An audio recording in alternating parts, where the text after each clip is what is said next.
Hello children, Vidya Prakashan Mandir Private Limited brings before you Maxx Marks, a complete guide for your English.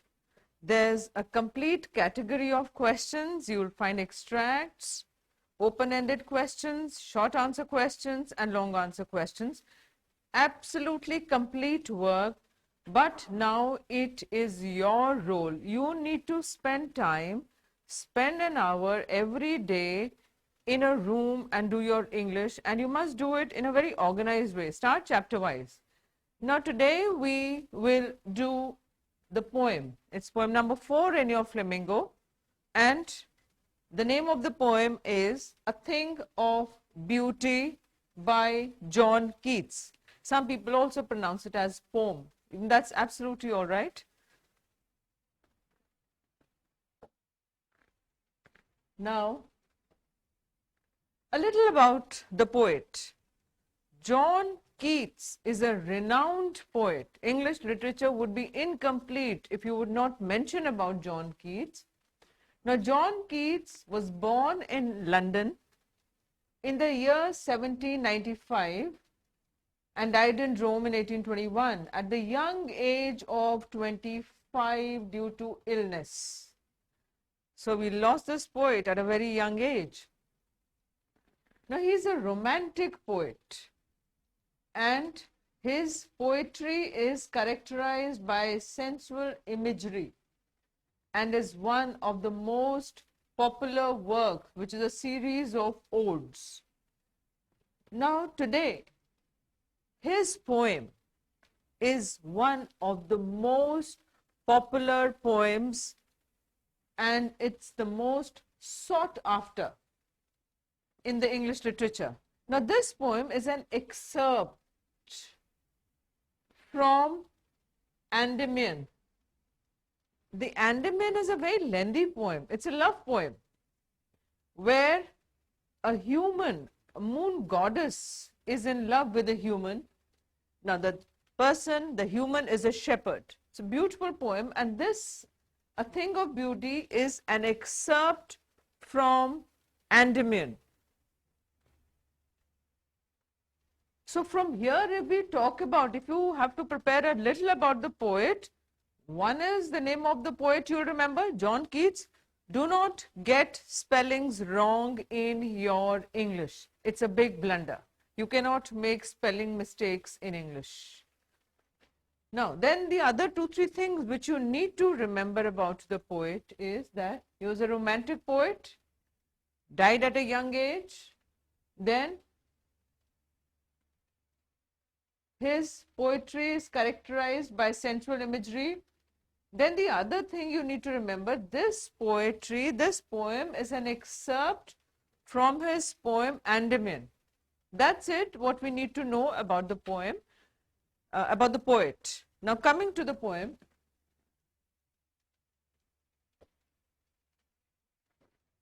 Now if you look at the summary of the poem, again I'm repeating, it's very, very essential that you need to know your text. Not knowing the poem and just depending on the summary will not benefit you. You will not be able to attempt your extract in that case. Neither the standalone MCQs. For all that, you need to know your poem, and then line-wise the summary, the poetic devices, and all the other related questions. Now if we begin with the summary, a thing of beauty is a joy forever. Forever. It goes on multiplying. A thing of beauty is a source of constant joy and happiness. The pleasures, the charm go on multiplying. They constantly go on increasing. And it never fades. The pleasure and the happiness it gives us never dies out, never fades away. It will never pass into nothingness. Now, what does this mean? it will never pass into nothingness. It means it will never turn into a thing of no value, right? Again, I'm repeating. It will never pass into nothingness means it will never turn into a thing of no value. Then we move on to is, it provides us a pleasant shelter, a quiet bower. Now, what is a bower? It's a cool, pleasant shade under the trees. So what does it give us? A thing of beauty gives us joy forever. The joy and the happiness goes on multiplying, and then it keeps a bower for us. Then the other things it gives us peace. It gives us sound sleep, full of sweet dreams. So all this is a source of our happy livelihoods, our survival, what we enjoy. So a thing of beauty is a constant source of joy and happiness. Then we move on to is, now because it does so much for us, it gives us so much of happiness, so much of joy, that we are bound to the beauties of the earth. We remain in constant connection with the nature. Now, if we try to deviate from it, if we try to move away from the nature, that brings sorrow, that brings unhappiness into our lives.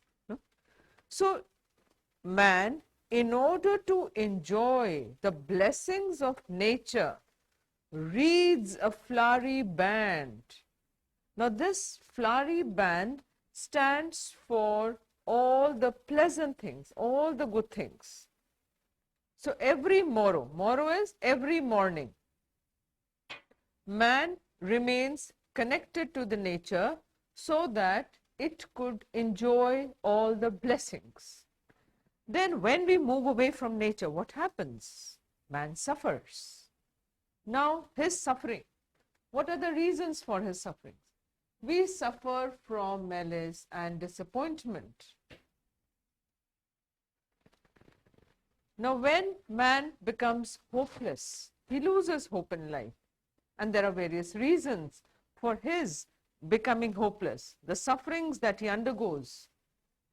We lack good human qualities and noble nature. There are some gloomy days, sad days into our lives. Now, these trials and tribulations which bring suffering into our life. Why? People are not noble towards each other. They're not honest, they're not true, they're not loving towards one another. And then his days are sad, gloomy, his activities are unhealthy and over darkened ways. So his ways, his activities are unhealthy. What are they doing, all these things? They are bringing suffering into his life. Now, man is suffering, he is away from nature. There are lack of noble people around him. Then his days are sad and gloomy. His activities are unhealthy. Now, who comes into his aid? Who comes to help him when he is suffering? A thing of beauty. Now, what does a thing of beauty do? All these things, they have made our life gloomy. All these things make our life gloomy.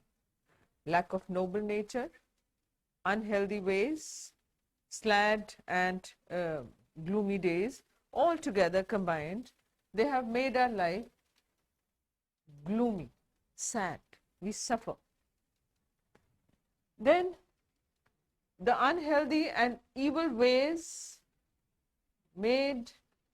have brought suffering and pain into our life. Thing of beauty comes into help. What does it do? A thing of beauty comes and removes the pall. Pall is cover. And pall also stands for a cover which is used to cover the dead bodies. But here it just stands for a cover which, now this cover is removed. By whom? A thing of beauty. A thing of beauty comes into help when a man is undergoing suffering. He is undergoing trials and tribulations. It comes to the aid of man. It removes the pall from our dark spirits. Why are the spirits dark? Spirits are sad. No? So what does it do now? It removes the curtain of darkness and gloom from our spirits.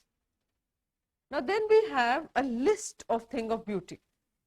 Now there's a list of things of beauty mentioned in the poem which help a man to rejuvenate, to again become his self, happy self.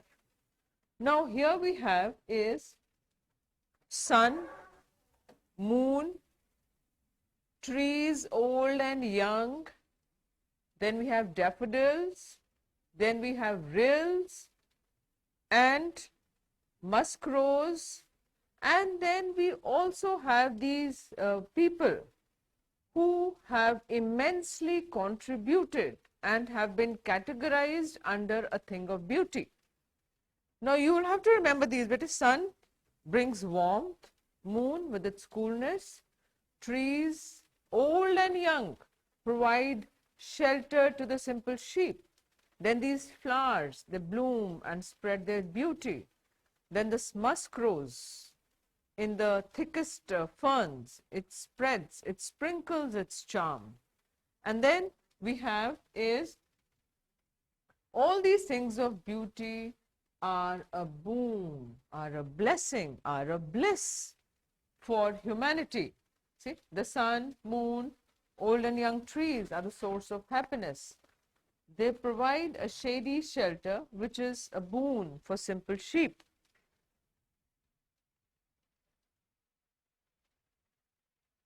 Now, then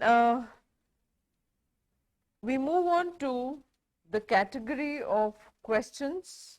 In this category of questions, you will have extract-based questions, you will have standalone MCQs, and you will have those short questions, and there's a long question. What you need to do is, need to know your poem well, you need to know the poetic devices, and then you will move on to these category of questions which have been very elaborately explained in your Maxx marks. And from this, you need to sit down quietly and learn at your own pace. Everybody has their own pace. You may have to read it twice, some may just grasp it in one go, but then be honest to yourself when you are preparing. Now we start with the extract based. And such too is the grandeur of the dooms we have imagined for the mighty dead. Now these mighty dead are the people who during their lifetime have made exemplary performances, exemplary deeds, that we treasure them, value them like an endless fountain of nectar pouring onto us from heaven's brink. So along with the sun, moon, trees and the daffodils and the musk rose is added the grandeur of the dooms. The mighty dead, they too have contributed immensely. So they too come into the category of thing of duty, for the beauty because of their exemplary performances. Then, now this is like an immortal drink. Immortal What is an immortal? Something which doesn't which doesn't die. It's immortal. So it just pours onto us. It's endless. It will never end. It will go on. So the joy and the happiness it would bring us is endless. It's eternal. It's immortal. So, grandeur of the dooms we have imagined for the mighty dead. So this is also a thing of beauty, and it pours onto us from the heaven's brink. It's an immortal drink, right? So this is your summary of the poem, A Thing of Beauty, and I'm sure you must have understood what you need to do. Read your poem from the text, go through the summary, go through the poetic devices, right? Thank you so much. Take care. And such too is the grandeur of the dooms we have imagined for the mighty dead. Now these mighty dead are the people who during their lifetime have made exemplary performances, exemplary deeds, that we treasure them, value them like an endless fountain of nectar pouring onto us from heaven's brink. So along with the sun, moon, trees, and the daffodils and the musk rose is added the grandeur of the dooms. The mighty dead, they too have contributed immensely. So they too come into the category of thing of duty, for the beauty, because of their exemplary performances. Then, now this is like an immortal drink. Immortal, what is an immortal? Something which doesn't which doesn't die. It's immortal. So it just pours onto us. It's endless. It will never end. It will go on. So the joy and the happiness it would bring us is endless. It's eternal. It's immortal. So, grandeur of the dooms we have imagined for the mighty dead. So this is also a thing of beauty, and it pours onto us from the heaven's brink. It's an immortal drink, right? So this is your summary of the poem, A Thing of Beauty, and I'm sure you must have understood what you need to do. Read your poem from the text, go through the summary, go through the poetic devices, right? Thank you so much. Take care.